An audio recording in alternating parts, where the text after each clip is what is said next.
আওয়ামী লীগ চলে গিয়েছে, অপরাধ রয়ে গেছে। সবাই বলছে বিএনপি করতেছে, আমি বলছি বিএনপিও করে না, আওয়ামী লীগও করে না, বাংলাদেশের বাংলাদেশিরা করে অপরাধ। মায়ের ছেলে করে, স্ত্রীর স্বামী করে, ছেলের বাবা করে, মেয়ের বাবা করে, জামাইয়ের শ্বশুর করে, ভাতিজার চাচা করে, ভাগিনার মামা করে, মামার ভাগিনা করে। এই দেশে আমরা বাংলাদেশিরা অপরাধী, কোন দল অপরাধী না। এই দেশে এই মানুষগুলো দল করে, এই অপরাধী মানুষগুলো কেউ আওয়ামী লীগ করে, কেউ বিএনপি করে, কেউ জাতীয় পার্টি করবে, কেউ এনসিপি করবে, কেউ ওই নাগরিক পার্টি নতুন করে একটা পার্টি হয়েছে এটা করবে। বাংলাদেশের মানুষ করবে এই পার্টিগুলা।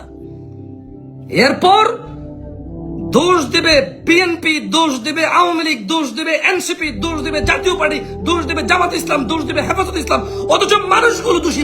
মানুষ দলের কি বিচার হবে নাকি?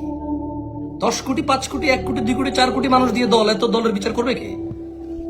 মানুষগুলোর বিচারের আওতায় আনা উচিত।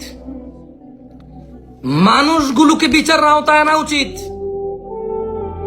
দল নিয়ে কথা বললে দল বলবে যে আমরা ওকে বহিষ্কার করে দিয়েছি।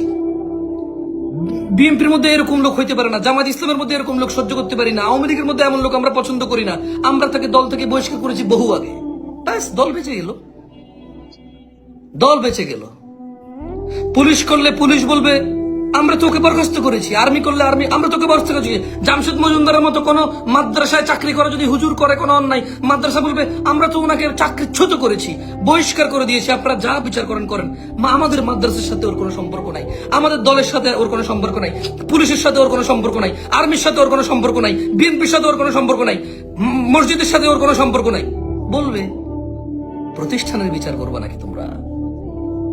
প্রতিষ্ঠানের বিচার করতে গেলে তো তোমরা জীবনও পারবা না। তোমরা বিচার করতে হবে মানুষের। মানুষটা অপরাধী।